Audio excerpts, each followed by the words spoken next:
제가 반려도서 깊이 읽기라고 하는 제목을 가지고 몇 가지 말씀을 드리고자 합니다. 여러분들 어쨌든 이렇게라도 만나게 돼서 대단히 반갑습니다.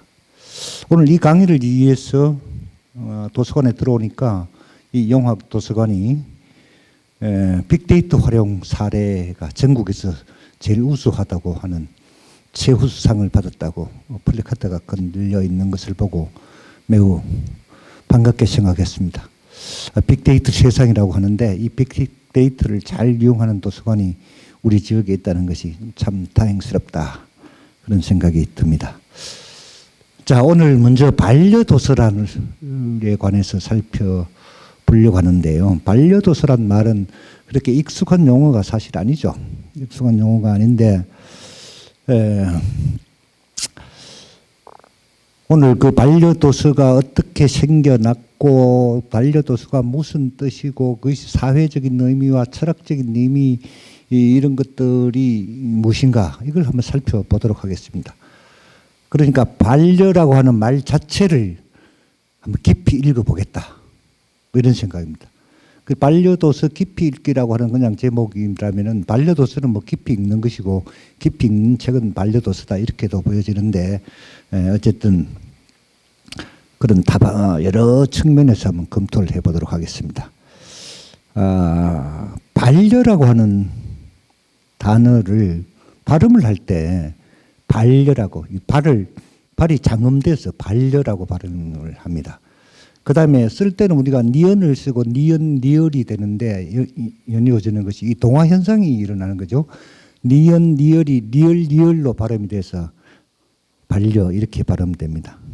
이것을 우리 뭐 어문학적으로는 유음하라고 하는데 유음하 흐르는 그러니까 우리가 입소리다, 뭐 혓소리다, 입술 소리다 하고 하는 그런 말들 분류 중에서 바로 유음하에 속하는 것인데, 그러니까 우리 입속에서 조음기관에서 어디에서 소리가 나느냐, 어떻게 소리가 나느냐라고 하는 것으로 분류한 그런 그 의미입니다. 그러니까 유음하라고 하는 것은 일정한 그 의문론적 환경에서 니은이 니을의 영향 때문에 니을로 동화되는 현상을 말합니다.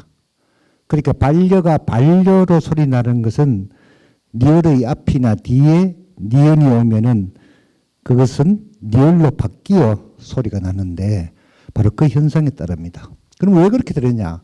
그 이유는 요음인 니을과 니은이 그 발음하는 위치가 같기 때문입니다.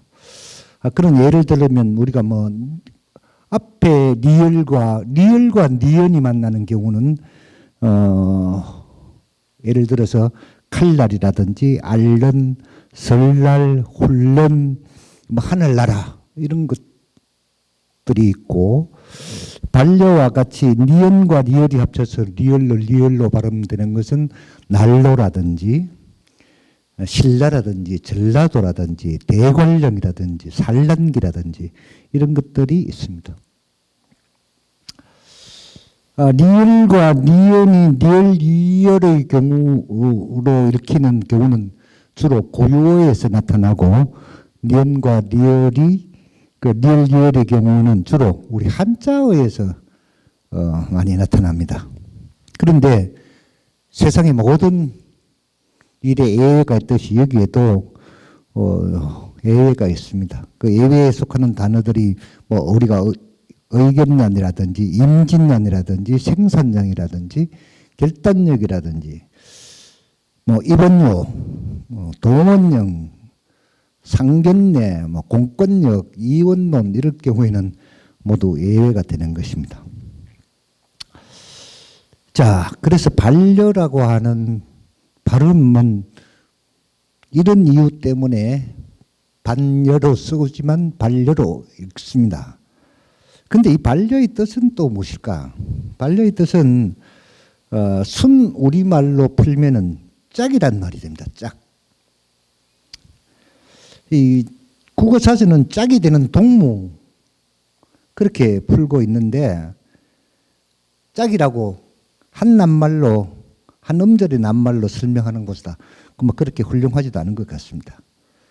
그런데 짝이란 말을 국어사전에서 찾으면은 둘 또는 그 이상이 서로 어울려서 한 벌이나 한 쌍을 이루는 것 또는 그 중에 하나, 둘이 서로 어울려서 한 벌이나 한 쌍을 이루는 것의 각각을 세우는 단위, 배필을 속되게 이루는 말, 뭐 이렇게 풀기도 합니다.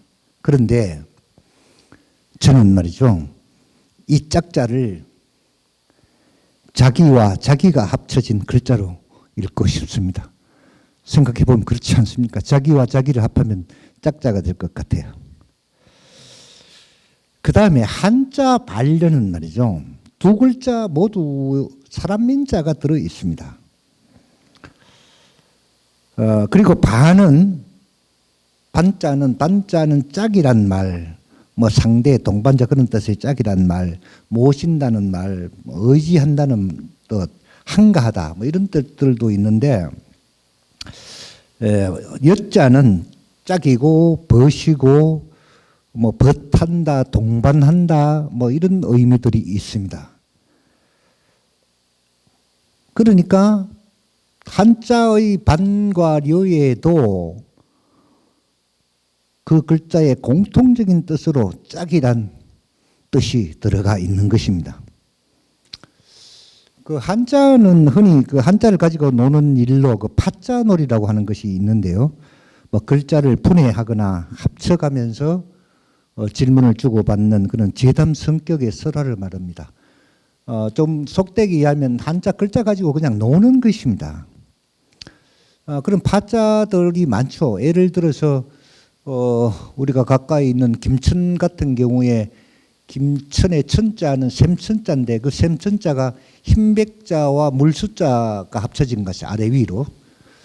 그래서 그 김천 출신의 유명한 시조 시인 정완영 선생 같은 경우에는 고향의 그 천자를 파자해서 백수라고 하는 호를 만들기도 하고 그렇습니다. 그런 일도 있고, 그 다음에 조울호, 한자의 조울호자고는 계집 여자와 아들 자자를 써서 붙여죠.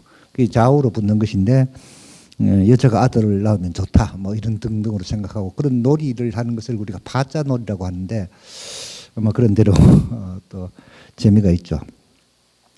그런 경우는 반드시 한자만 이루는 것도 아닙니다. 최근에 와서 우리가 국제화 시대가 되고 이러면서 대단히 재미있는 현상들이 일어나고 있는데, 참 걱정스러운 코로나19 이것 때문에 참 세상이 모두 걱정이고 참 힘든데, 대구광역시가 벌이고 있는 운동 중에서 마스크 쓰고 운동이라고 하는 거죠. 마스크 반드시 써야 되는데 마스크 쓰고라고 하는 플래카드를 붙이는데 써자는 한글로 써놓고 고는 영어를 해놨습니다. GO 이렇게 해놨습니다. 이걸 보면 한글을 공부하고 또 한글을 아끼는 사람으로서 지방정부가 개인이나 단체도 아니고 지방정부가 한글을 저렇게 오염시켜도 되느냐, 그렇게 뭐 항의라도 해야 되겠지만은 가만히 생각하니까 참 재미가 있고 뜻을 다양하게 펼치기 때문에 항의하기가 되게 대단히 어렵습니다. 그래서 칭찬까지는 못하지만은 괜찮다 싶다 그런 생각이 드는 것입니다. 왜 그러냐? 서고를 영어를 그냥 한자 파자 하듯이 알파벳으로 읽으면 서지오가 됩니다. 서지오가 되죠. 그거의 발음을 고를 하지 않기 때문에 뜻이 통하고, 이 고는 또 가자라고 하는 그런 역동적이고 행동적인 그런 용어이기 때문에 고를 합쳐서 읽으면은 뭐 꽤 괜찮은 뜻이 되죠. 그러면서도 약간 또 이 어렵고 힘든 시대에 씩 한번 웃을 수 있는 그런 말이 되어서 표가 되어서 괜찮다 이렇게 생각합니다. 그래서 한글의 짝, 그건 뭐 제가 푼 말이지만 한글의 짝은 자기와 자기로 풀어도 좋겠다라고 말도 있고 반려에도 짝이란 뜻이 많이 들어있고, 근데 영어로는 반려를 컴패니언이라고 하죠. 근데 이 접두어 컴이라고 하는 말은 여러분들 잘 아시겠지만 함께라는 뜻을 가진 것입니다. 함께라는 뜻을 가졌다는 말은 반려라고 하는 낱말이 하나가 아니라는 것이고, 하나가 아니라는 것은 바로 사회적이라는 의미가 됩니다. 사회적 의미를. 이 사회적 의미라고 하니까 이걸 이제 요즘 유행하는 그 대중가야 가사로 패러디하면은 텔레스형, 아리스토텔레스형, 그 형이 인간은 사회적 동물이다 그렇게 말하지 않았습니까? 그렇게 한 말, 그 철학이 한글에도 한자에도 영어에도 녹아 있는 것입니다.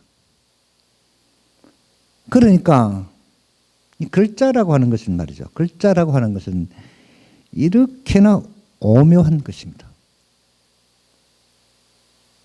한글이든 한자든 영어든, 그러니까 소리 글자든 뜻 글자든, 글자가 창제될 때에는 그런 이치들을 많이 담고 있어서 글자마다 그런 철학적 의미들을 가지고 있습니다.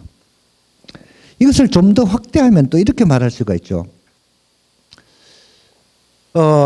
요즘 우리 사회적이란 말을 대단히 많이 쓰고 있지 않습니까? 사회적 거리유지라고 하는, 사회적 거리유지라고 하는 건데, 사회적이란 말은 함께 있다는 뜻이고 사람들이 만난다는 뜻인데, 사회적 거리라고 하는 것은 반사회적이란 말이죠. 낱말 자체로 생각하면은 반사회적이 되는데, 그걸 좀 더 이제 뜯어보면 대단히 재미있는 또 다른 그 이론이 있습니다.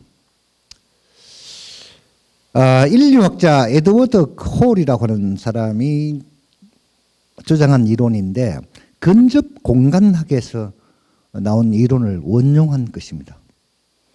그는 인간관계의 공간을 그 네 가지로 나눕니다. 네 가지로 나누면서 친밀한 공간, 개인적인 공간, 사회적 공간, 공적인 공간, 이렇게 나누는 것입니다.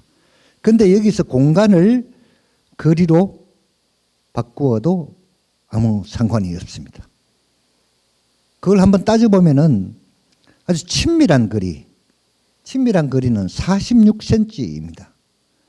이건 아주 지극히 사적인 영역에 속하는 것이고, 그 다음에 46cm부터 120cm까지, 그러니까 팔을 뻗으면 닿을 수 있는 거리, 이 거리는 이제 평소에 호감을 가진 사람들, 그러니까 지인들과의 거리를 말하는 것입니다.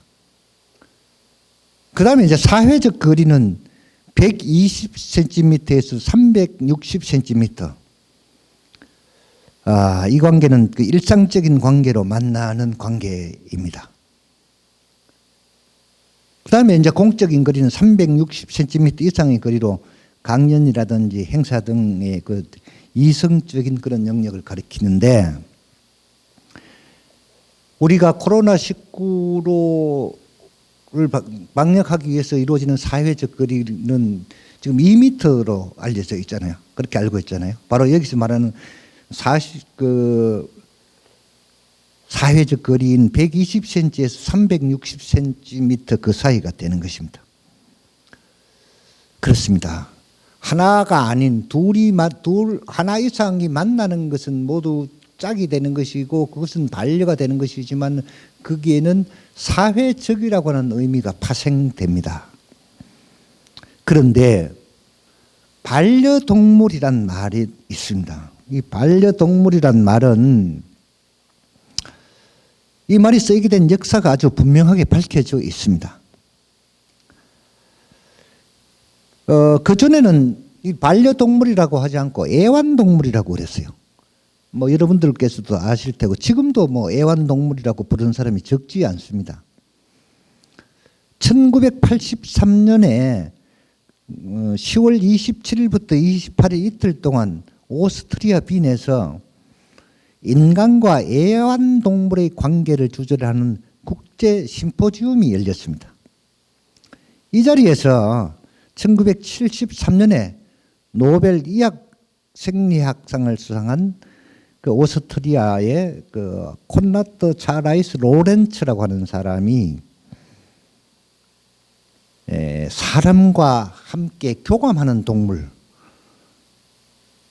그걸 펫이라고 하죠. 이 펫이 아닌 컴패니언 애니멀로 부르자, 그렇게 제안을 한 것입니다. 이렇게 해서 반려동물은 사람이 정서적으로 의지하고자 가까이 두고 기르는 동물을 가리키게 됐습니다. 이것이 또 원용되어서 반려식물이란 말이 나오게 되는데, 반려식물의 뜻은 바로 동물을 식물로 바꾸면 되는 그런 것입니다. 그리고 우리나라에서도 애완동물이라고 부르던 것을 우리는 지금 이제 반려동물로 부르고 있습니다. 그렇게 된 이유는 우리도 1988년에 올림픽을 전후로 해서 서울에서 열린 올림픽을 전후로 해서 반려동물 문화운동이라고 하는 것이 벌어졌어요. 그래서 다양한 홍보를 이룩하고 또 단체 등의 노력을 해서 현재 자연스럽게 쓰이고 있다, 그렇게 보는 거죠. 그래서 반려동물이라고 부르게 된 것은 애완이라고 하는, 사람들이 그냥 사랑스러워서 가지고 노는 그런 애완이라는 도구적 관점에서 탈피해서 좀 더 적극적으로 이제 인간과 소통하고 교감하면서 함께 살아가는 그런 존재로 인식하는 것입니다. 그래서 사람과 더불어 살아가는 동물의 총칭, 그것이 반려동물입니다. 그리고 세계적으로 반려동물의 날도 지정되어 있습니다. 바로 10월 28일입니다. 이 말을 쓰기 시작한, 반려동물이란 말을 쓰자고 제안한 1983년 10월 28일을 기념해서 2017년에 선포되었습니다. 그래서 이 반려동물과 관련된 용어로는 최근에 또 나온 용어들로 반려인이란 말이 있습니다. 이 반려인은 반려동물을 키우는 사람을 가리킵니다. 동물의 입장에서 보면 사람이 반려인 자기하고 같이 사는 사람이 된다, 이렇게 보면 좀 우습기도 하죠. 그 다음에 펫플랜트라고 하는 말도 있는데, 그것은 펫과 플랜트, 그러니까 식물이라고 하는 말, 컴퍼니언 플랜트라고, 그것이 이제 펫과 플랜트가 합쳐져서 만들어진 그런 신조어입니다. 자, 그럼 이제 반려도서라고 하는 말을 한번 정리해 보겠습니다. 미국의 사상가이기도 하고 시인이기도 한 랄프 waldo 에머슨이라고 하는 사람이 있죠. 이 사람이 이런 말을 했습니다. 만일에 전 세계의 도서관이 불타고 있다면 나는 그 불길 속으로 뛰어들어가서 셰익스피어 전집, 플라톤 전집, 그리고 플루타르코스 영웅전을 구해낼 것이다, 그렇게 말했습니다. 여러분들께서는 만약에 도서관에 불이 나면 어떻게 하시겠습니까? 내가 위험을 무릅쓰고 뛰어들어가서 그런 구하고 싶은 책을, 구해야 될 책을 가슴속에 품고 있으십니까? 한번 생각해 봐 주시기 바랍니다. 그리고 무소유로 유명한 우리 시대의 그 스님이었었던 그 법정 스님은 머리맡책이라고 이름을 붙여서 손만 뻗으면 닿을 수 있는 거리에 책을 두고 있었습니다. 그래서 자기 전이나 자고 일어났으나 어디든지 손만 뻗으면 닿는데 책을 두고 그 책을 읽고 지내셨습니다. 이렇게 삶을 함께하는 책. 앞에서 낱말적인 의미로 짝이란 말을 했듯이 짝처럼 같이 살아가는 책. 그것이 반려도서입니다. 저는 개인적인 얘기가 되겠습니다만 반려도서라는 말을 처음 떠올리고 나서 정말 기뻐했습니다. 그래. 이 반려도서라는 말을 왜 이때까지 쓰이지 않았을까? 야, 이거 내가 처음 쓰는 것 아닌가? 이런 생각을 했습니다. 그러나 그런 기쁨은 아주 잠시뿐이었고 인터넷 검색을 해보니까 이미 중앙일보가 그 말을 쓰고 있었음을 알게 되었습니다. 더 오래라는 그런 취재 편집팀이 시골에 내려가서 책 읽고 글 쓰는 노후를 꿈꾸면서 로컬 라이프와 반려도서라고 하는 그런 코너를 만들어서 연재를 하고 있었습니다. 그래서 좀 아쉬웠죠. 그러나 2020년 그러니까 금년에 제가 내가 있는 삶을 위한 반려도서 레시피라는 책과 내가 있는 삶을 위한 반려도서 갤러리라고 하는 책을 상제했습니다. 용어는 그러니까 반려도서라고 하는 용어는 내가 처음 쓴 게 아니지만 반려도서를 책기름으로 단 것은 제가 제일 먼저가 아닐까 이런 생각을 하면서 섭섭함을 달래고 있습니다. 자, 그러면 반려동물과 반려식물을 키우면은 어떤 장점이 있을까요?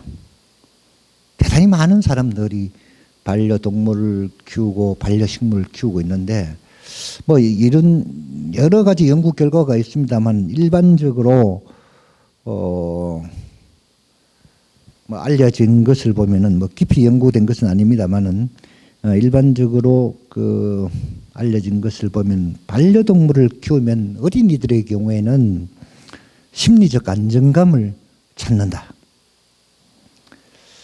그 다음에 감성이나 사회성, 공감하는 능력이 높게 나타난다. 그렇게 말합니다.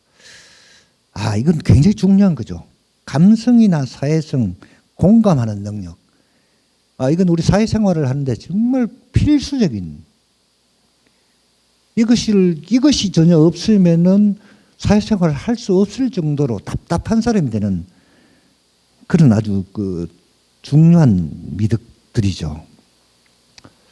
어린이들만 그런 것들을 알고 나이 든 노인들도 특히 그 심리적인 안정감을 찾는다. 그 다음에 반려동물과 반려식물을 키우면은 자신감이 높아진다고 그래요. 자신감이 높아진다. 그리고 또 정신 건강에 큰 도움을 받는다고 합니다. 뭐 깊이 생각하지 않아도 대략적으로 생각해 볼 수 있는 사항들입니다. 그런데 또 반려식물은 반려동물보다 더 뭐 관리하기가 쉽다. 또 비용이 뭐 적게 든다. 그 다음에 실내 분위기를 뭐 자기 취향에 맞게 꾸밀 수도 있다. 뭐 공기 정화 이점이 있다. 뭐 이런 얘기들도 합니다. 자, 그러면 반려도서와 반려동물과 반려도서가 이런 장점이 있다고 하면은 반려도서는 어떤 장점이 있을까요? 반려동물과 반려식물이 주는 장점에 결코 뒤지지 않을 것이라고 저는 생각합니다. 오히려 그 장점에 플러스 되는 점이 많을 것입니다. 반려도서를 갖게 되면 좋은 점은 대단히 많습니다. 제가 생각하는 것 중에서 제일 중요하다고 또 대표적이라고 생각하는 것이 내가 있는 삶을 꾸릴 수 있다는 것입니다. 내가 있는 삶을 꾸릴 수 있다. 내 삶에 내가 없으면 그건 내 삶이 아니죠. 가장 중요한 것입니다. 반려도서를 가지고 살면은 내가 있는 삶을 꾸리는 그런 용기를 줄 수 있다고 생각합니다.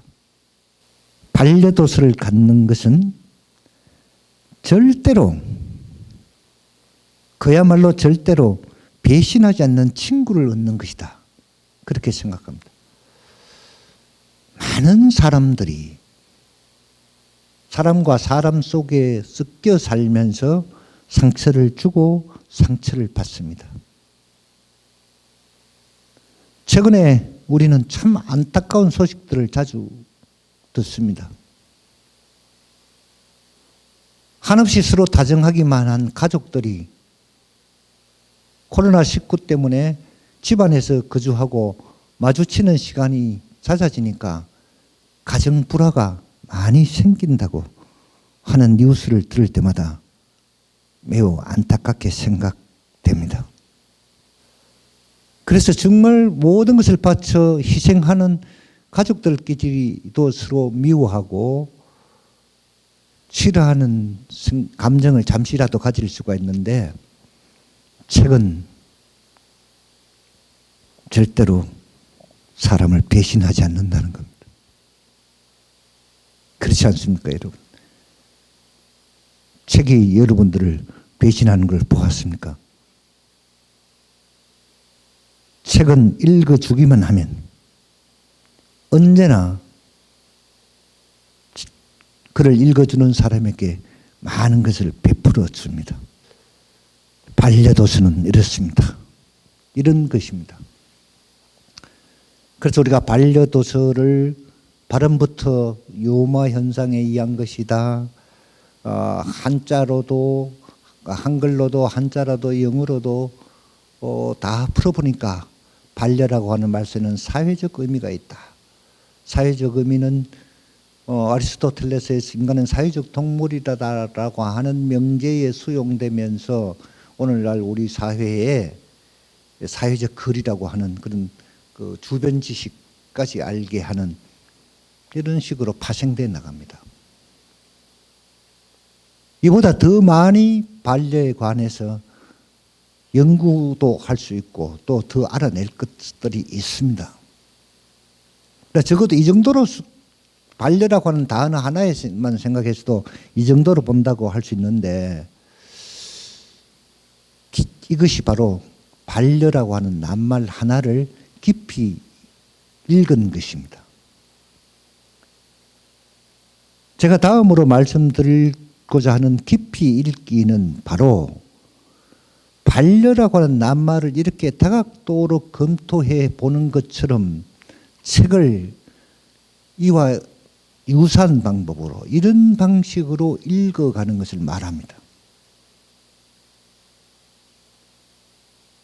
깊이 읽기를 한번 생각해 보기 전에, 그러면 그렇게 중요하다고 하는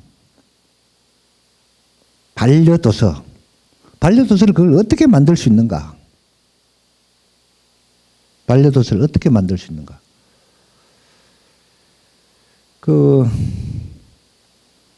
내 삶에서 나를 찾아주고 절대로 배신하지 않는 친구인 반려도서를 만드는 방법을 제가 그 스테판 R 코비의 성공하는 사람들의 7가지 습관을 참조를 했습니다. 성공하는 사람들의 7가지 습관.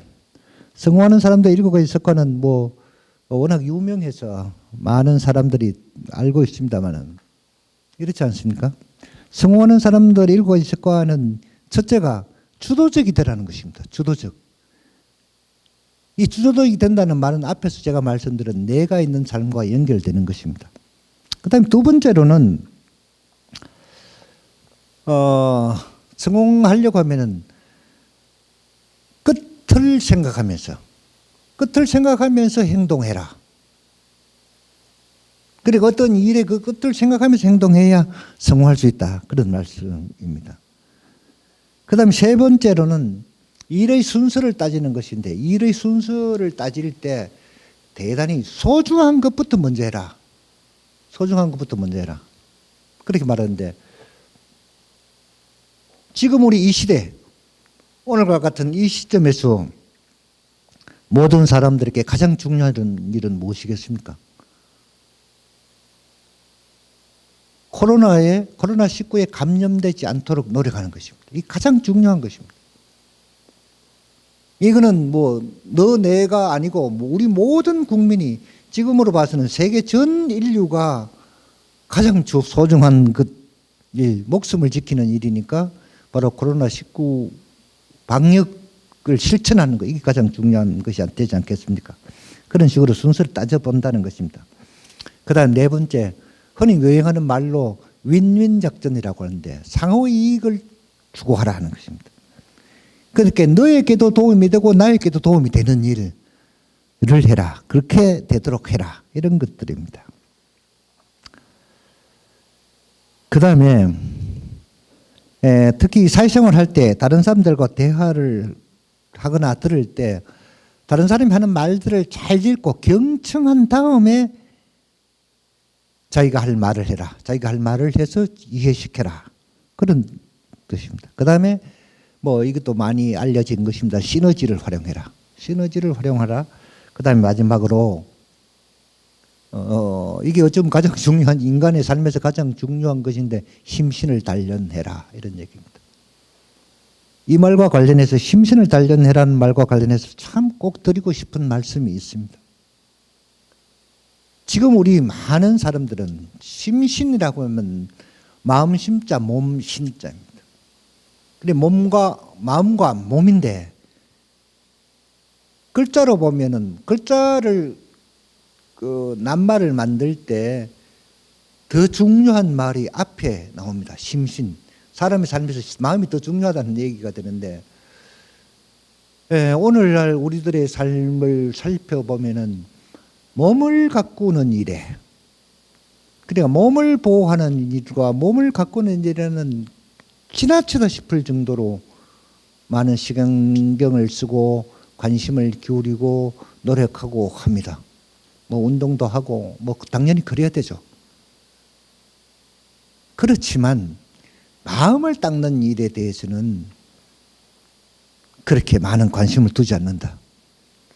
저는 개인적으로 몸에 신경 쓰는 만큼 그 반만 마음을 닦는 데 신경 쓰면 우리 삶이 더욱더 건강해질 것이다. 그런 생각을 갖습니다. 그래서 마음을 닦는 아주 중요한 도구가 될 수가 있는 반려도서를 갖자는 것입니다.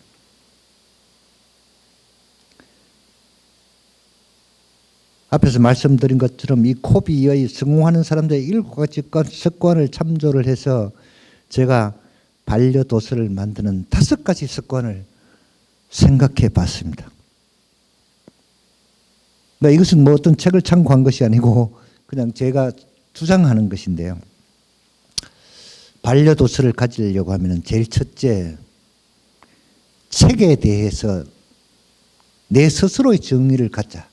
이미 다른 사람이 말한 말이 아니고 책은 나에게 땡땡이다. 왜 땡땡인가? 그런 정의를 하나 갖고 있어야 된다. 그 정의를 갖고 있어야 그 정의에 맞는 책을 고를 수도 있고 그 책에 맞는 책을 자주 보게 된다. 그래서 책이 우리 삶에서 굉장히 중요한 역할을 한다.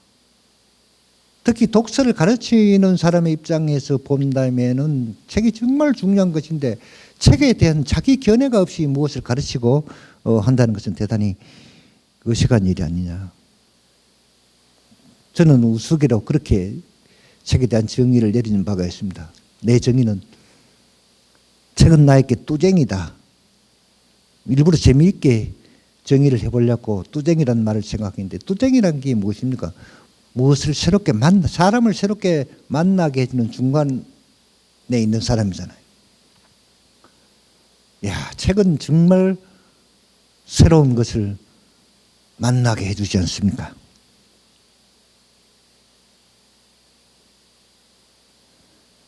그래서 누구라도 책에 대한 자기 정의 갖기를 권합니다. 그 다음에 두 번째로는 독방사후를 갖추자. 독방이라고 하는 책을 읽는 방이라고 합니다. 독방사후를 갖추자. 그렇게 주장합니다. 이 말은 우리 옛날 우리 선비들이 지필무견을 문방사후라고 하지 않았습니까? 선비의 방에 반드시 4가지가 있는 지필무견인데 책 읽는 방에 반드시 있어야 할 4가지. 그 2가지는 문방사후에서 그대로 가져와서 용어만 오늘날로서는 그 노트와 필기구를 가지고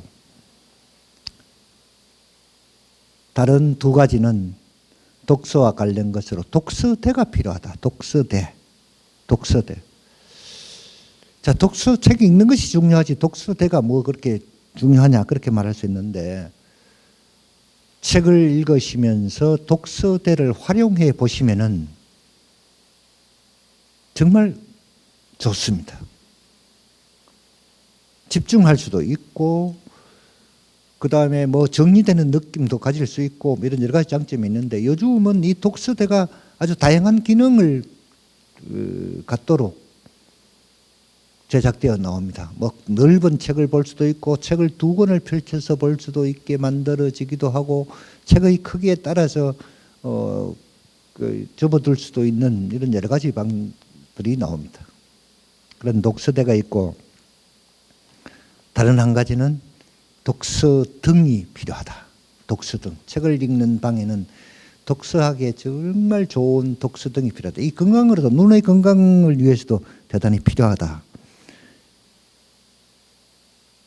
뭐 책만 읽으면 되지 뭐 그런 그 자질구레한 물건들까지 챙겨야 되느냐 그렇게 말할 수가 있는데 이렇게 챙기면 좀 품위 있는 독서를 할 수가 있습니다. 그러니까 독서대, 독서등, 노트, 필기구. 노트, 필기구는 책을 읽다가 이 깊이 읽기 방식이 대단히 중요한 것인데 이문이 나는 점이나 이 말은 정말 좋아. 참 훌륭한 말이야. 즉 발췌하는 것. 이런 것들을 뭐 기록해 두는 것입니다. 기록하기가 힘들면은 이제 뭐 책에다가 밑줄을 끊거나 뭐 책장을 접근하는 방법이 있는데 도서관에서 빌려오는 책을 읽으면 뭐 밑줄을 끊거나 책기를 접을 수도 없으니까 바로 이렇게 노트에 필기도 하고 그렇게 해야 되지 않을까 싶어서 이 문방사후를 빗대어서 독방사후라고 말해 보는 것입니다. 그 다음에 3번째로 반드시 독서 클럽에 참여하자. 책을 읽는 사람은 반드시 독서 클럽에 참여해서 같이 이야기할 수 있는 사람을 만들어야 됩니다. 그걸 거치지 않으면 절대로 책을 깊이 읽을 수가 없어요. 그래서 우리는 앞으로의 삶에서 정말 품위 있는 삶, 내 삶에 나를 세우는 삶을 살려고 하면은 1개 이상의 독서 클럽에 참여해야 된다. 이게 정말 그 속된 말로 그냥 강력하게 주장하고 싶어요. 책을 읽는데 경계하는 말들로 책을 한 권만 읽은 사람을 절대적으로 경계해라. 그거 왜 그러냐? 편견에 쌓이기 때문이죠. 세상에 편견만큼 무서운 것이 없습니다. 한쪽 방향으로 보기만 하면은 다른 쪽 방향이 전혀 보이지 않는 겁니다. 다른 쪽 방향이 보이지 않으면 잘못 갈 수밖에 없어요. 이런저런 문제가 있기 때문에 그건 참 중요한 문제다. 책을 읽고 책에 대한 생각을 여러 사람들과 나누기 위해서는 반드시 하나의 독서 클럽이 필요하다. 그런 생각입니다. 그 다음 4번째로는 읽은 책에 대해서 생각하는 시간을 갖자는 것입니다. 많은 사람들이 책을 읽어요. 많은 사람들이 책을 읽는데 책을 읽고 나서는 그냥 다 읽었다고 던져두는 것입니다. 요 분야는 깊이 읽기 위해서 좀 더 상세하게 생각을 말씀드리겠습니다. 그 다음 5번째로는 독후감이나 수평 등을 쓰면 아주 좋죠. 그러나 그것이 너무나 귀찮은 일이다. 수평 쓰기도 귀찮고 독후감 쓰기도 귀찮다. 그거 하기 싫어서 책 읽기 싫다. 뭐 이렇게 되면 곤란한데 꼭 그런 형식을 갖추지 않더라도 아주 간단하게라도 나는 이런 책을 읽었다 라고 하는 것을 정리를 해봐야 돼. 그렇게 생각하고 정리해보는 시간을 가져야 이 책이 좋다 나쁘다 평가될 수도 있고 이 책을 내 친구로 삼을 것인가 말 것인가 이걸 결정할 수도 있는 겁니다.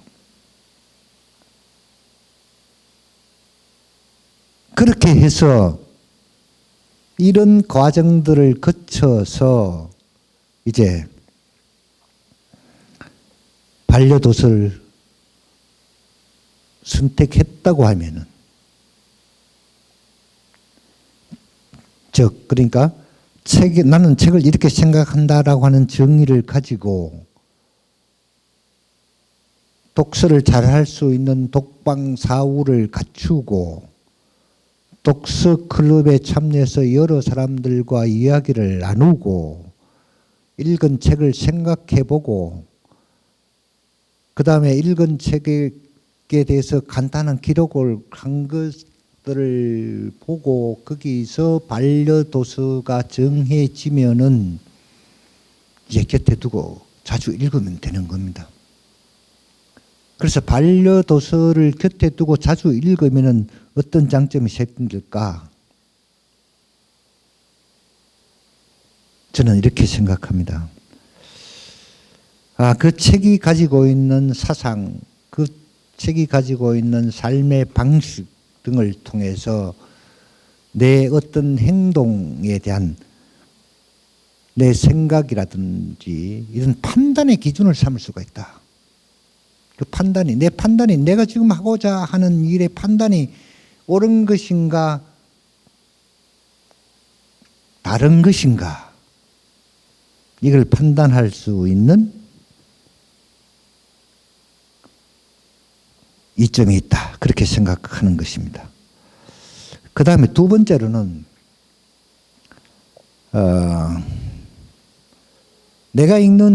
내가 가지고 있는 반려도서를 통해서 내가 내 삶에 대한 대단히 위로를 받기도 하고 내가 힘들고 내가 어려울 때는 용기를 얻을 수도 있다. 이렇게 생각합니다. 그거 정말 너무 이론적인 문제 아니냐. 정말 그렇게 될까. 이렇게 의심할 수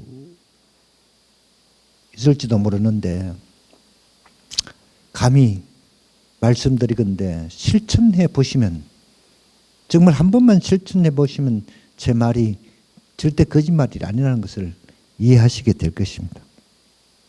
그렇게 되면은 내 삶의 품격이 저절로 올라갑니다. 삶의 품격이 올라갑니다.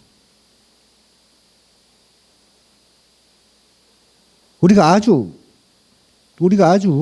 사람들을 만날 때 이렇습니다. 오랜만에 만난 사람들이, 오랜만에 만난 친구든 선후배든 오랜만에 만난 사람들이 만나서 늘 하는 얘기나 연예인 얘기나 TV 연속극 얘기나 그런 것들을 하는 것이 아니라 또 요즘 같으면 우리 대한민국 모든 국민 정치평론가라고 하는데 정치에 관한 얘기가 아니라 내가 요즘 말이지 이런 책을 읽고 있는데 이러이러한 점이 참 좋았다.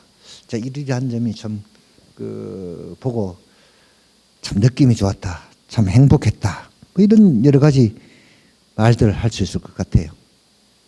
그렇게 되면 어떻게 될까요? 그러니까 다른 사람들이 친구나 동료나 주위의 사람들 심지어 가족들까지도 그 말을 하는 사람들에게 사람을 달리 본다는 겁니다. 실제로 이런 경험을 제가 해본 적이 있습니다.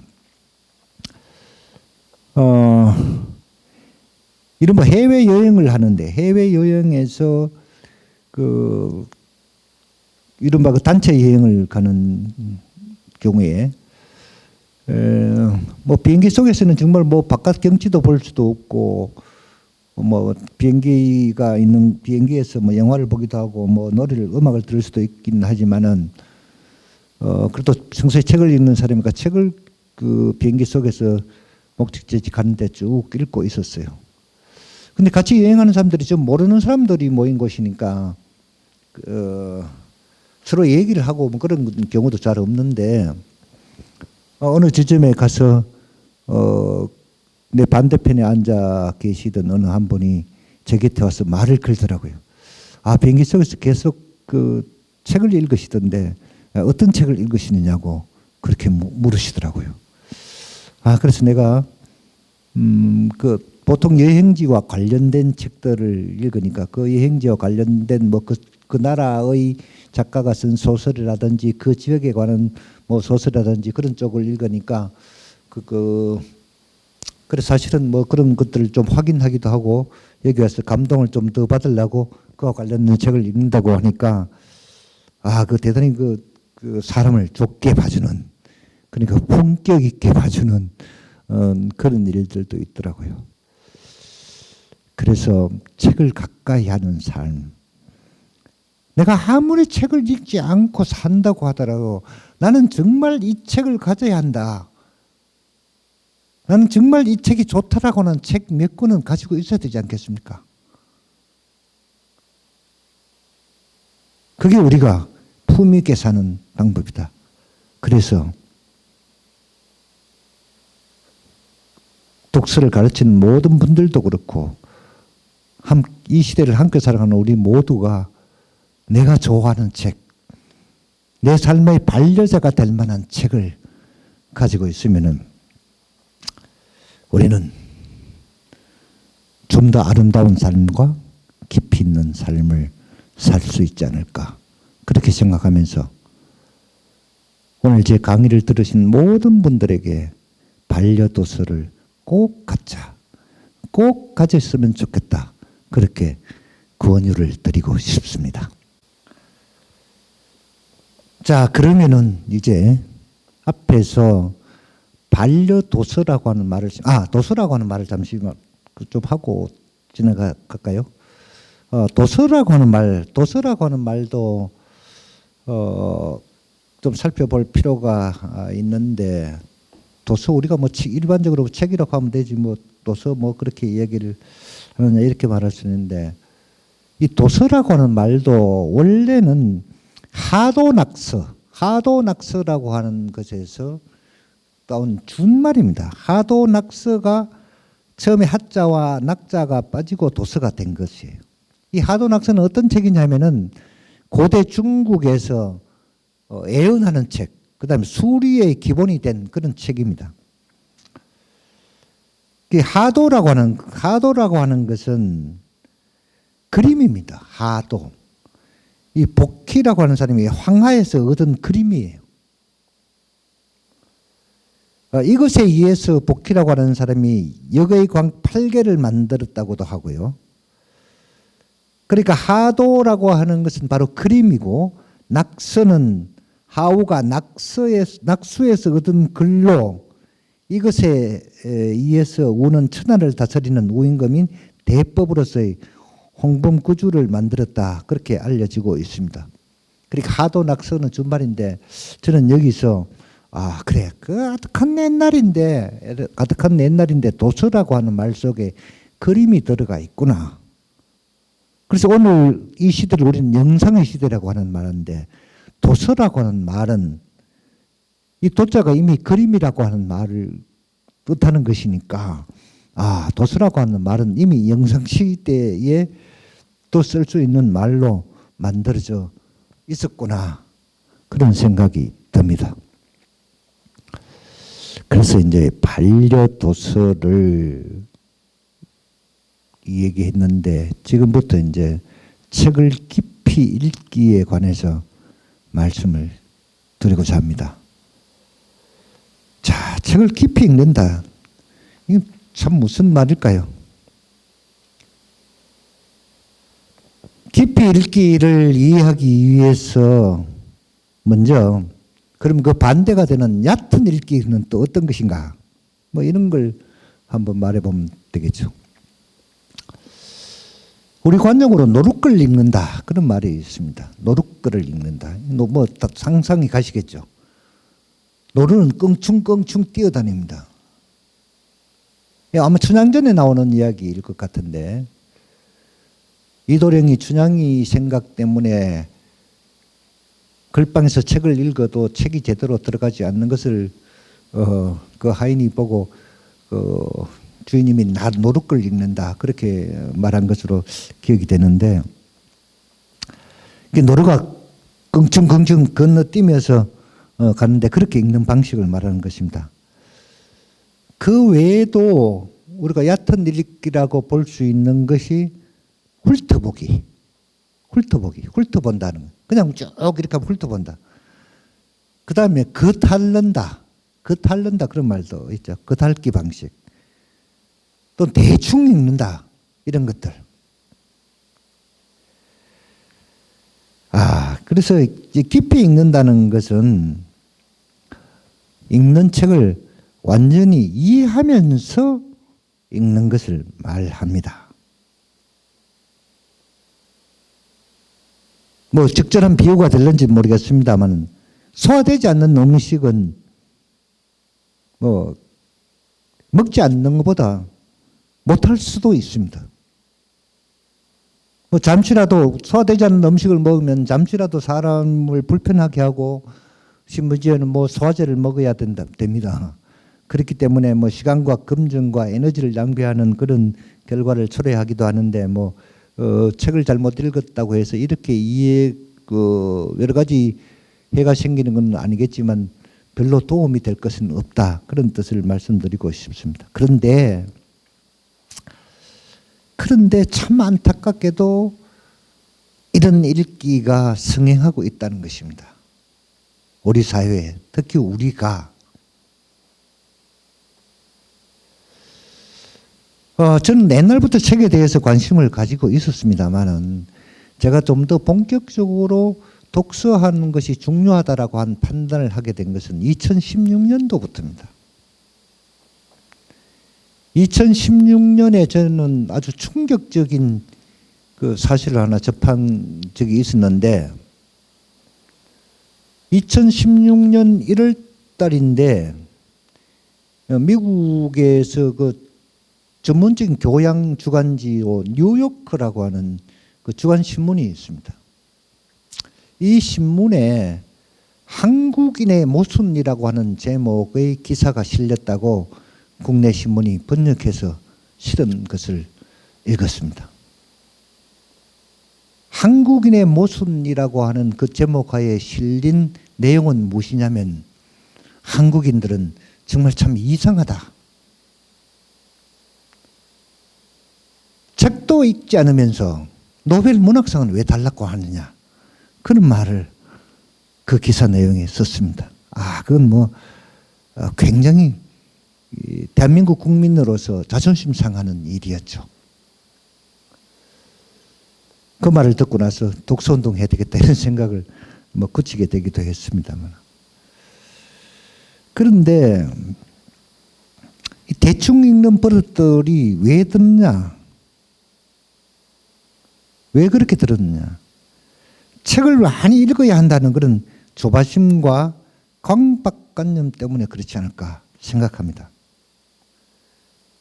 그런데 여러분, 누가 책은 막 무조건 많이 읽어야 한다고 그렇게 가르쳤습니까? 근데 책을 많이 읽으라고 교육해서는 안 될 일이었습니다. 그럼 어떻게 교육했어야 되느냐? 많이 읽는 것이 중요한 것이 아니라 한 권을 읽어도 제대로 읽는 것이 중요하다고 우리는 가르쳤어야 했다고 생각합니다. 자, 지금 뭐 이제 이 시대가 기억하는 것, 그거는 뭐 이제 뭐 스마트폰이 다 해결해 주니까 기억하는 것은 필요 없다. 그렇게 생각할지 모르겠는데 그렇지 않습니다. 기억되지 않으면 활용할 수가 없습니다. 기억되지 않으면 그것을 전용할 수도 없습니다. 그러니까 아무것도 기억되지 않고 아무런 느낌도 남지 않는 것을, 그런 독서는 우리에게 별로 필요가 없는 거죠.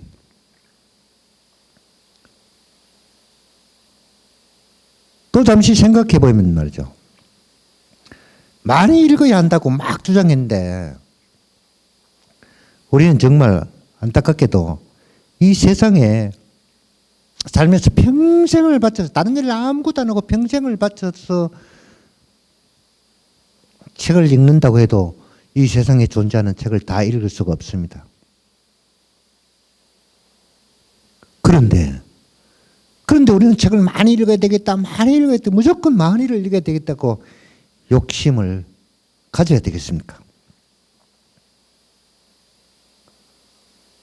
책의 수는 이 세상에 존재하는 사람의 수보다 더 많습니다. 지금 기준으로 세계 인구가 얼마쯤 됩니까? 한 200개국에 한 77억 사람이 살고 있습니다. 그런데 우리 그 사람들 다 모르고 살 수 있잖아요. 몰라도 잘 살 수 있습니다. 그죠? 그 사람들 다 알고 산다는 건 아예 불가능한 일이죠. 이 분야에서도 그런 연구가 있죠. 영국의 옥스퍼드 대학의 문화인류학자인 그 로빈 덤바라고 하는 사람이 있잖아요. 덤바의 법칙이 많이 알려져 있죠. 친구가 1,500명쯤 되는 사람들이나 수만 명에 달한다는 유명 인사도 실제로 살아가는 데서는 그 10분의 1인 150여 명과만 긴밀한 관계를 유지하고 있다. 그런 연구 결과를 발표했습니다. 이것을 덤바의 법칙이라고 합니다. 덤바의 법칙. 여러분들 생각해 보십시오. 자, 여러분들 또 지금 스마트폰을 보시면은 대부분 1,000명 이상의 전화번호가 입력되어 있다고 합니다. 그런데 정말 그 중에 1년에 한 번이라도 통화하는 사람이 몇 명이나 되는지 한번 생각해 보시고 살펴보시겠습니까? 잠시만. 150명이 넘지 않을 것입니다. 만약 그게 150명이 넘는다고 하면 덤바의 법칙이라는 것이 잘못된 것일 수도 있는데, 물론 사람의 차는 사람에 따라서 약간의 차이가 있겠죠. 그래서 저는 이런 친구 수와 책의 수를 관련시켜 보면 어떨까 하는 생각을 해봅니다.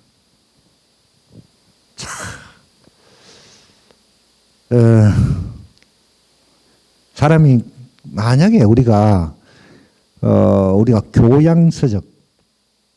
교양서적을 150권 정도를 깊이 읽는다고 하면은 우리는 대단히 훌륭한 삶을 살 수 있는 사람이 될 것입니다.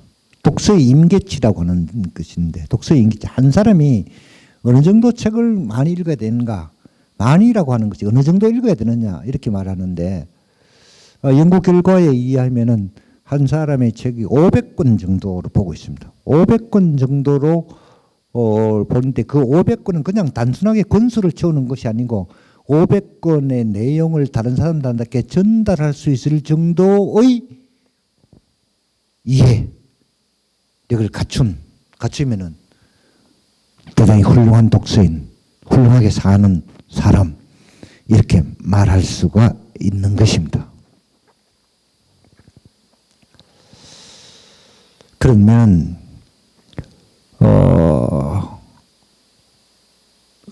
어차피 우리는 세상에 존재하는 사람을 다 알 수 없었지 세상에 나와 있는 책을 다 읽을 수는 없단 말이죠. 그러니까 좋은 책을 골라서 읽어야 된다. 그렇게 말할 수가 있죠. 독서를 지도하는 사람들이 겪는 일 중에 하나가 많은 사람들이 어떤 책을 읽으면 좋습니까? 책을 추천해 달라고 말합니다. 독서를 가르치시는 분들은 그런 경험 반드시 있을 텐데요. 저는 그렇게 물으시는 분들은 책을 참 안 읽는 분이다. 그렇게 판단합니다.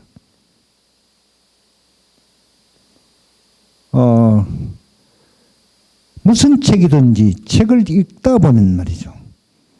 한 권의 책을 읽으면 그 책을 읽고 나면은 그 다음에는 무슨 책을 읽어야 되겠다라고 하는 생각을 갖게 해줍니다. 그 책에서 반드시 그런 궁금증이 생기게 되어 있습니다. 책을 제대로 읽으면은. 그래서 저는 어떤 책을 읽으면 좋습니까? 라고 저한테 질문하면은 집에 책장에서 사놓고 읽지 않고 지금 먼지가 쌓여가지고 답답하게 있는 그 책을 끄집어내서 먼지 털고 읽어보십시오. 그렇게 말씀드립니다. 그럼 그 책 한 권만 읽으면은 무슨 책 읽을까요? 라고 하는 그런 질문을 다시는 하지 않게 될 것이다. 저는 그렇게 생각합니다. 그런데 자 그러면 왜 깊이 읽으라고 하는가?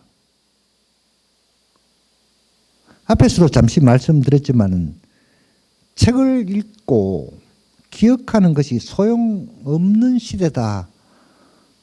그렇게 착각하면 안 된다는 것입니다. 내가 읽은 책의 내용을 어렴풋이라도 기억하지 못하면은 지식으로 활용될 수가 없습니다.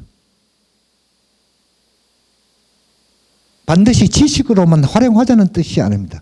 그런 느낌을 가지고 그런 느낌을 가진다는 공감력을 높이는 것인데 그럴 수도 없습니다. 독서를 하고 나서 뒷정리를 안 하면 기억에 남아있지 않게 되는 것입니다.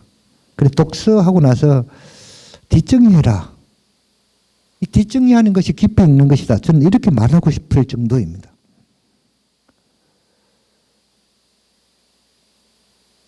뒷정리를 안 하면은 읽었다고 해서 그것이 다 내 것이 되는 것이 아니고 이내 날아가 버립니다. 그래서 그런 읽기를 독서계에서 하는 말로 휘발성 독서라고 합니다. 휘발성, 날아가 버리는 독서. 휘발성 독서. 날아가 버릴 것이라고 하면은 얼마나 손해가 많습니까? 책을 사서 읽고 얼마나 많은 시간을 들이는데 휘발성 독서하면 안 되잖아요. 이 말은 제가 처음 만드는 겁니다. 이 휘발성 독서의 상대되는 용어로 저는 저장성 독서라고 하는 말을 생각합니다. 그러니까 남는 게 있는 독서를 해라. 그러니까 내가 남기겠다, 저장하겠다라고 생각하는 것이 아니고 어떻게 저장이 되느냐 하면은 책을 읽고 뒷정리를 잘 하면 됩니다. 뒷정리는 어떻게 하는 것이 좋냐? 독서 감상문을 쓰거나 서평을 쓰는 것이 대단히 좋은 방법입니다. 그런데 우리가 학교 교육에서부터 이것이 지나치게 강조되어서 방학 때가 되면은 반드시 책 읽고 독후감 쓰라고 하는 것이 방학 숙제가 되고 이래서 독후감 쓰기 싫어서 책 안 읽는다는 이런 이상한 궤변까지도 나오고 있지 않습니까? 그런데 그게 그렇게 싫다면은 책을 읽고 반드시 독후감을 쓰지 않아도 되고 더 비판적인 난목을 갖는 더 객관적인 시각을 갖는 서평 같은 것을 쓰지 않아도 됩니다. 안 해도 뒷정리하는 방법이 있다. 어떻게 되느냐? 간단하게 그 책에 나오는 명언 명구를 찾아서 간단하게 기록하는 방법도 있습니다.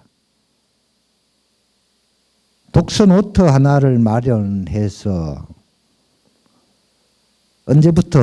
언제까지 이 책을 읽었다라고 하는 독서 기록만 해도 아무것도 안 하는 것보다는 아마 2020배는 낫습니다. 마지막 페이지를 읽고 다 읽었다고 내던지지 말고 다시 한번 첫 페이지부터 쭉 훑어보며 잠시 생각해 보면 됩니다. 그러면 기억됩니다. 우리가 기억한다고 하니까 시험 치듯이 반드시 알뜰살뜰히 그렇게 기억하지 않아도 됩니다. 또 알뜰살뜰히 기억하지 않아도 보이지 않지만 우리 뇌에서 이 뇌가 정말 똑똑하거든요. 이 뇌가 배경 지식으로 자리 잡아서 필요가 생기게 되면 탁 튀어나오게 만들어줍니다. 여러분들 이미 책을 조금만 읽으신 분들은 이런 경험을 많이 하셨을 겁니다. 많은 사람들이 아이디어가 좋다, 아이디어가 있다, 아이디어가 좋은 사람이다, 아이디어가 많은 사람이다라고 하는 사람은 유심 보시면 결론 너무나 당연하게도 책을 많이 읽는 사람입니다.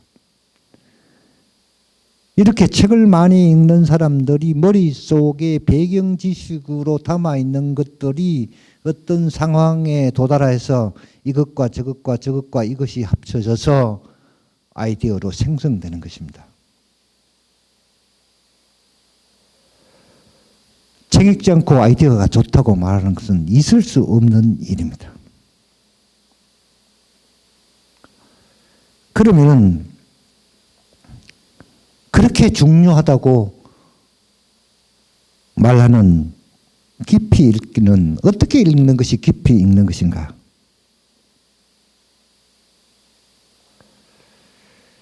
이 문제에 관해서 좀 생각해 볼 필요가 있습니다. 이 문제는 다음 명언들을 한번 생각해 볼 필요가 있을 것 같아요. 첫째로 영국의 그 유명한 경험 철학자 프란시스 베이컨의 견해입니다. 그는 이런 말을 했습니다. 어떤 책은 음미하고 어떤 책은 마셔버려라. 씹고 소화시켜야 할 것은 다만 몇 권뿐이다. 이렇게 말했습니다. 그러니까 모든 책을 막 깊이 읽는 것이 아니고 음미할 정도의 책, 마셔버릴 정도로 빨리 읽어버릴 책들도 있다는 것입니다. 영국의 소설가 E.A. 베넷이라고 하는 사람이 있는데 이건 참 멋진 말을 남기셨어요. 적어도 2번 되풀이해서 읽히지 않는 책은 뛰어나지도 않지만 명저도 아니다. 그렇게 말했습니다. 야, 이 책을 읽고 나서 이 책은 정말 좋다. 한 번 더 읽어보자. 이런 책. 그런 책이 아니면은 뛰어나지도 않고 유명한 책도 아니다. 그렇게 말을 했다는 것입니다. 그러시면서 하는 말이 자신을 괴롭히는 독서가 발전하는 독서다. 그렇게 말했습니다. 자신을 괴롭히는 독서. 자, 책을 읽으면 재미있으려고 책을 읽는데 괴롭히는 독서가 괴롭히는데 누가 독서하겠느냐 이런 얘기입니다. 야, 나를 좀 정신적으로 많은 고민을 하고 오래 생각하게 하는 것은 나를 발전시키는 것이 분명하죠.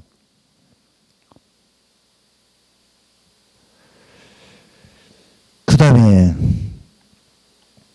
우리나라 선조들의 이야기를 한번 해보면은 그 열하일기를 쓴 그 조선의 실학자이고 문장가라고 알려지는 연안박지원 선생. 연안박지원 선생이 그 재미있는 정의를 이미 내려놓았습니다. 우리는 흔히 우리 한국의 정신을 무엇으로 표현하면 좋을까라고 할 때 흔히 대두되는 말로 선비정신이다. 그런 말을 하죠. 이 박지원 선생은 그럼 선비가 뭐냐? 그렇게 의문을 제기하고 선비는 책 읽는 사람이다. 그런데 책을 읽는 것에 그치면 그건 선비가 아니라는 겁니다. 책을 읽고 그 내용을 실천하는 사람이라야 선비다. 그런 말을 했습니다. 참 좋은 말이지 않습니까? 우리가 선비는 바로 그렇게 책을 읽은 것을 실천하는 사람, 그런 거죠. 그리고 우리가 문학의 경우에 문학의 경우에 특히 우리가 많이 읽으라고 하는 고전 문학, 이 고전이라고 하는 것을 읽을 때는 깊이 읽는 방법이 그 삼박자 공부를 주장하는 사람들이 있습니다. 삼박자 공부라고 하는 말은. 그러니까 고전 문학을 읽을 때는 세 가지를 공부해야 된다, 그런 뜻인데, 미리 알아야 된다, 이런 얘기입니다. 그러니까 어느 작품이 있다면, 고전 문학 작품이 있다면 작품의 시대적 배경을 알아야 깊이 읽게 된다는 것입니다. 작품의 시대적 배경, 1920년대 배경. 그러니까 오늘 2020년인데 1900, 1700년 이럴 때 그 당시의 생각과 지금의 생각들이, 그 당시의 가치관과 지금의 가치관이, 그 당시 사람들의 인식이 지금의 사람들의 인식과 다르기 때문에 그 시대의 배경을, 작품의 시대적 배경을 알아야 된다. 그 다음에 고전 문학 작품을 생산하는 사람은 결국은 작가입니다. 아무리 훌륭한 작가라도 자기가 쓰는 문학 작품에 자기의 삶이 들어가지 않는 경우가, 자기의 삶이 개입되지 않는 경우가 드물다고 저는 생각합니다. 그래서 작가가 어떻게 살았느냐라고 하는 것을 알아보면은 그 문학 작품이 깊이 읽게 됩니다. 즉, 작가의 연보를 살피라는 것입니다. 그 다음에 나머지 한 가지, 그러니까 작품의 시대적 배경을 알고 작가의 연보를 알고, 그리고 나서 한 가지 더 남은 박자가 바로 비평문을 좀 읽어라. 그 책에 관한 비평. 그 책에 관한 비평이 어디 있느냐, 이렇게 고민하실 분인데, 지금이야 너무너무나 이런 비평문 구하기도 쉽죠. 인터넷 서점에 들어가서 그 책을 치면 그 책에 관한 모든 정보들이 나오지 않습니까?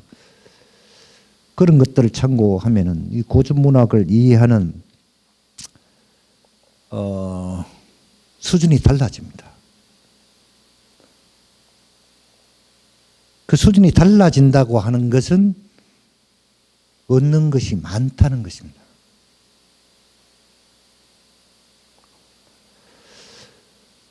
그러면은 깊이 읽는 것을 단순히 물리적으로 생각하면 어떻게 하는 것이냐? 깊이 읽는 것은 아주 간단합니다. 여러 번 읽는 것이 가장 기본입니다. 읽었다고 버리는 것이 아니라 그 책을 읽고 또 읽는 것입니다. 그런데 중요한 것은 말이죠, 한 번 읽은 책을 두 번째 읽으면은 첫 번째와 똑같지 않습니다. 첫 번째보다 더 깊어지기도 하고, 첫 번째는 보이지 않던 생각들이 행간에서 기어 나옵니다. 같은 책을 세 번째 읽을 때는 더 합니다. 그런 것들을 예를 들어서 영화를 들어서 한번 생각해 볼까요? 그 영화 매니아들이 같은 영화를 10번 봤다, 20번 봤다 그런 말을 하잖아요. 근데 그 사람들이 왜 그렇게 볼까? 똑같은 이야기를.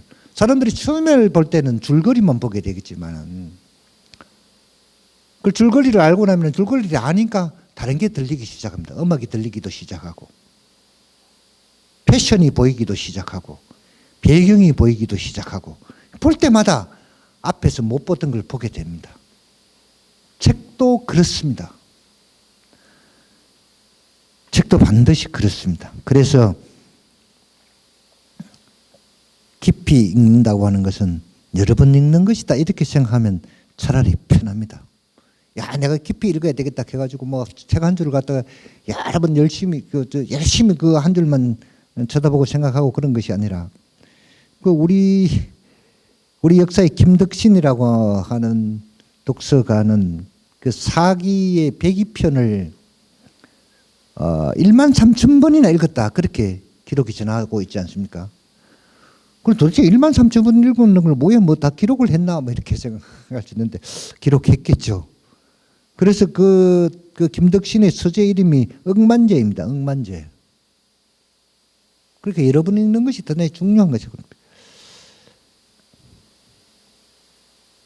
그런 것들을 기본으로 해서 깊이 있는 방법을 저는 5가지로 한번 정리를 해봤습니다. 순서입니다. 내가 주장하는 이 5가지 깊이 읽기의 방법은 그 동양 철학의 기본 개념서 중에 하나인 그 사서 중에 하나인 중용에서 나오는 독서 방법 5가지를 원용한 것입니다. 이 중용에 나오는 독서의 방법 5가지는 제일 먼저 박학이라고 합니다. 두루 혹은 널리 배운다 이런 얘기입니다. 두루 혹은 널리 배운다. 많은 것을 참고한다 이런 얘기가 되겠죠. 두 번째는 신문한다. 자세히 묻는다. 자세히 묻는다라고 하는 것은 책에서 의문을 가진다고 하는 것이죠. 책을 읽을 경우에 아까 제가 그 독방사후를 갖추자 그러면서 노트와 필기구를 갖추자고 하는 이유 중에서 자기가 산 책이라면 자기 책이라고 하면은 책 밑에 줄을 끄고 여백에다가 이런 점이 의문스럽다 이렇게 기록하면 되는데 우리 도서관에서 빌려온 책은 그렇게 할 수가 없으니까 책이나 노트에 이런 점은 의문스럽다라고 하는 것을 기록하는 그건 대단히 좋은 방법이 되는데요. 책을 깊이 읽는 중요한 방법이 되는데 그렇게 해보는 것입니다. 그 다음에 신사. 그건 아주 신중하게 생각해 본다는 겁니다. 신중하게 생각해 본다. 그 다음에 명변이라고 해서 아주 명백하게 분별한다. 가치를 평가한다. 분별한다. 이건 이제 서평을 쓰는 그런 가장 중요한 일이 되겠죠. 그 다음에 독행이라고 독행. 이 독행이라고 하는 것은 아주 그 진실한 마음으로 성실하게 실천한다. 그런 뜻입니다. 그러니까 중용은 독서의 방법을 이렇게 5가지로 가르치고 있습니다. 그런데 이 5가지는 제가 판단할 때는 이게 독서의 과정이다 이렇게 생각하는 것입니다. 이런 주장들을 참고하고 정리를 해서 제가 주장하는 깊이 읽기의 방법은 그 첫째가 책을 읽는 것입니다. 뭐 읽는 것 자체. 그런데 정말 깊이 읽는다면은 책을 절대로 한 번만 읽어서 이게 다 읽은 것이다라고 생각하지 말았으면 좋겠다. 근데 완전히 이해됐으면 한 번만 읽어도 되지만 세상엔 참 희한하게도 한 번만 읽어서 완전히 이해될 수 있는 책이 참 귀합니다. 없습니다. 그래서 이해될 때까지 읽어라. 정말 어려워서 모르겠다. 독서 100편 오이자연이라. 독서를 100번 읽기만 하면 저절로 뜻이 통해진다는 말이 있지 않습니까? 그래 하여튼 책을 읽어본다. 그 다음에 두 번째로는 읽은 책에 대해서 반드시 토론해라. 내가 읽은 책을 다른 사람들과 생각을 나누어라.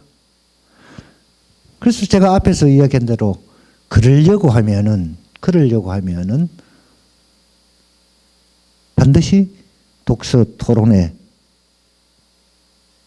참가해서 이야기를 나누는 것이 좋겠다.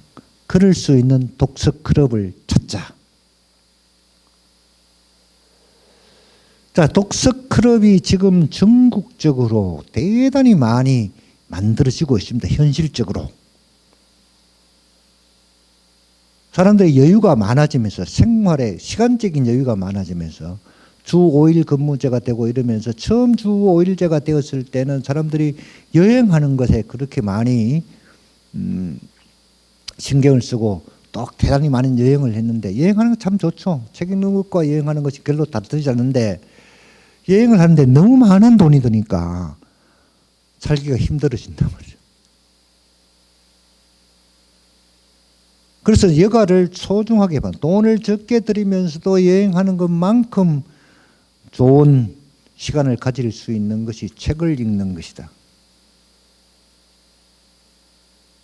그래서 책을 혼자 읽으니까 읽기도 싫고 게으름을 피우게 된다.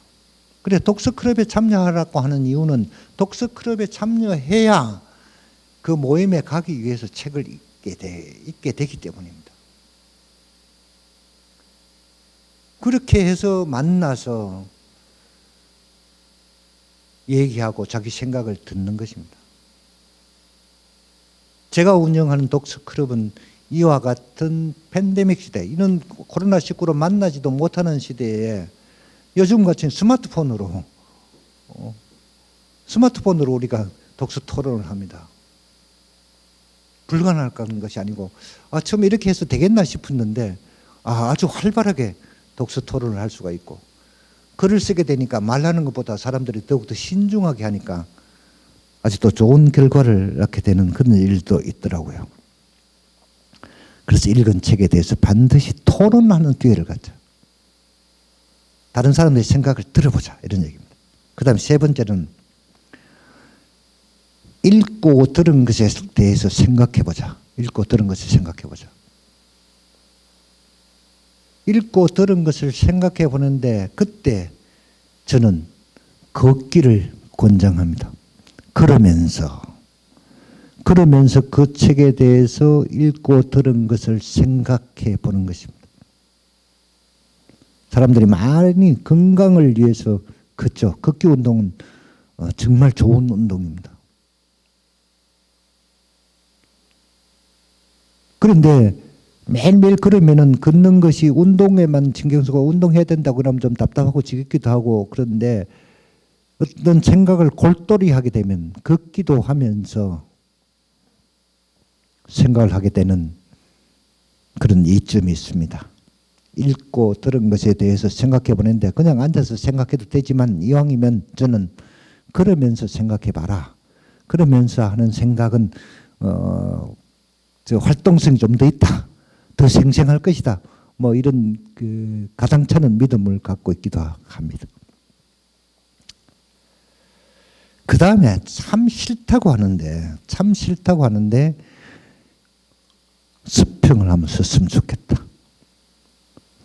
서평이 아니면 독후 감상문을 써도 좋고 그 책에 대한 명언 명구를 정리하는 것도 좋고 내가 어떤 책을 읽었다는 책을 써도 좋고 하여튼 그 책에 대한 자기 생각을 단 몇 줄로라도 남기고 그것을 모았으면 좋겠다.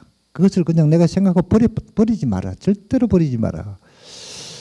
그걸 한 곳에 모아놓기만 하면 대단히 좋은다. 만약에 그것을 서평이라든지 뭐 독후 감상문으로 쓰면 대단히 훌륭한 책이 될 수 있다.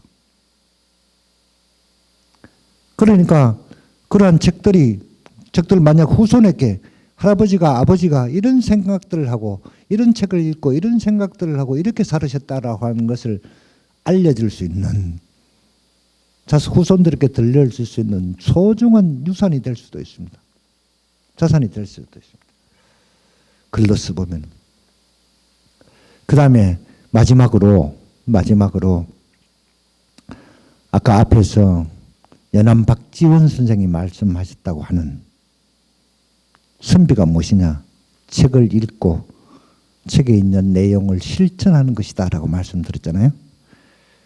독서의 완성, 독서의 마지막 단계는 읽은 내용을 실천에 옮기도록 노력하는 것입니다. 사람이 절대로 책에서 읽은 내용을 그대로 행동으로 실천하기가 어렵습니다. 하기가 어렵죠. 그러나 안 된다고 생각해서는 안 된다. 그렇게 노력하려고 최대한의 노력을 해보는 것이다. 최대한의 노력을 해보면 그것은 바로 실천하는 것이 된다. 저는 그렇게 생각합니다. 이런 과정을 거쳐야 책을 깊이 읽게 되는 것입니다. 자, 생각해 보십시오. 책을 완전히 이해할 수 있는 수준, 한 권의 책을 여러 번 읽어본다. 여러 번 읽어본다. 여러 번 읽는 것이 절대로 시간 낭비라고 생각하지 마라. 그건 시간 낭비가 아니라 정말로 책을 제대로 읽는 것이다라고는 생각을 가져야 됩니다. 책을 읽는 것이 그렇게 조바심내고 시간에 쫓기고 이럴 필요가 없지 않습니까? 그 다음에 그 읽은 책을 독서 클럽에 가서 다른 사람들과 얘기를 나눈다고 하면은 정말 얼마나 좋겠습니까? 같은 책을 읽었지만 나는 생각지도 못한 것들을 저분은 또 저렇게 생각했구나. 나는 이렇게 생각하고 있는데 저분은 저렇게 생각했구나. 나는 저런 내용에 대해서 깊이 생각하지 않는데 저분은 저렇게 깊이 생각했구나. 그러니까 내가 책 한 권을 읽고 독서 토론에 참가하면은 내가 책을 몇 번 더 읽은 효과를 얻을 수가 있다는 것입니다. 그래서 독서 클럽에 만들고 독서 클럽에 참여해라. 그래서 요즘은 이제 그런 독서 운동계에서 공독, 같을 공짜에서 같이 읽는다 해서 공독의 시대다. 같이 책을 읽는 시대다. 그렇게 말을 하잖아요.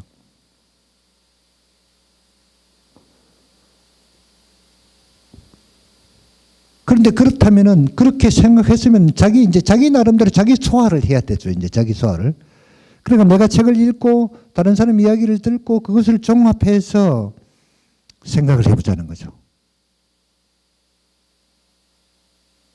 그런데 그 생각을 저는 될 수 있으면 그러면서 해라. 그러면서 하면 더 생생한 생각을 얻게 될 것이다. 이렇게 주장하고 싶은 것입니다.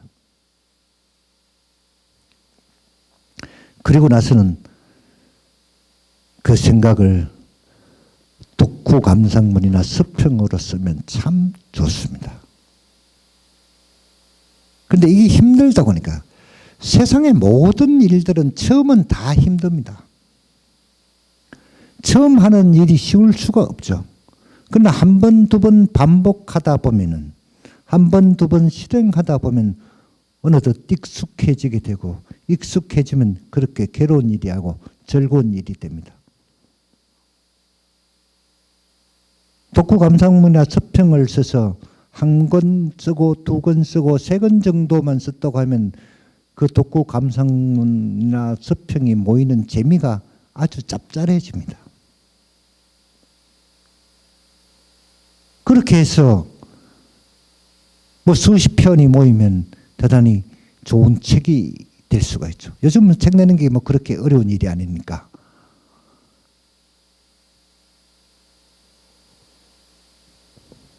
그 다음 다시 책을 읽고 나서 그 내용을 실천에 옮기도록 노력해보는 일, 이것은 좀 책 읽기의 과정의 마지막 단계고 독서가 완성되는 것인데 쉬운 일은 절대 아닙니다. 그러나 그렇게 하도록 노력해야 됩니다. 세상이 우리가 가르치는 대로 우리 삶이 그렇게 넉넉하지 않죠. 내가 생각하는 대로 세상을 세상의 길을 걸어갈 수가 없어요. 나는 이렇게 가고 싶은데 현실은 자꾸, 나는 이쪽으로 가고 싶은데 현실은 자꾸 저쪽으로 가라고 합니다. 그럴 때 우리는 어떻게 해야 되는가? 그런 망설임에서, 그런 현실에서 우리가 바로 걸을 수 있고, 옳은 길을 갈 수 있고, 좋은 길을 갈 수 있게 해주는 것이 책입니다. 자, 오늘날은 책이 반드시 종이에만 그려져 있는 종이책뿐만 아니고 여러 가지 책들이, 형태의 책들이 나오죠. 오디오북에, 비디오북에 뭐 여러 가지 책이 있습니다. 그런데 어떤 책이 좋고 어떤 형태의 책이 좋고 어떤 형태의 책이 나쁘다 그렇게 말할 수가 없습니다. 그러나 단지 좀 더 생각하는 시간을 많이 갖고 우리가 좀 더 성숙한 의식,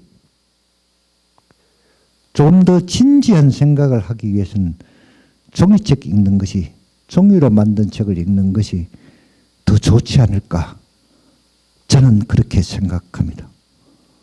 물론 제 나이가 많아서 뭐 그런 생각을 갖게 되는지 모르고 평생 동안 익혀온 습관 때문인지도 모르지만 아직은 그 전자책에 접근하기가 쉽지 않은, 현실은 그렇지 않지만 방법은 쉽지만은 그 책의 내용이 머릿속으로 들어오고 머릿속으로 이동하는 데에는 여러 가지 장애가 있는 느낌을 받지 않을 수가 없습니다.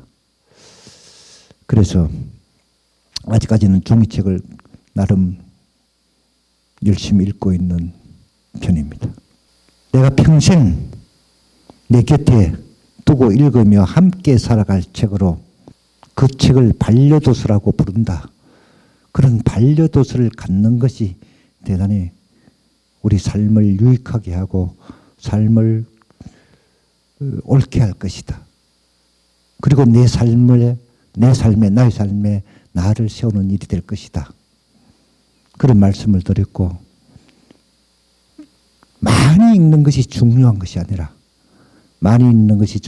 아니라 한 권의 책을 읽어도 제대로 읽는 것이 좋다. 그런 말씀을 드렸습니다. 독서를 가르치는 사람이나 독서를 배우는 사람들 모두 이런 생각들로, 이런 사상들로 책을 대하고 책을 아끼고 책에서 보람을 찾았으면 좋겠습니다. 이상으로 반려도서 깊이 읽기라고 하는 제 강의를 마치겠습니다. 경청해 주셔서 대단히 고맙습니다. 감사합니다.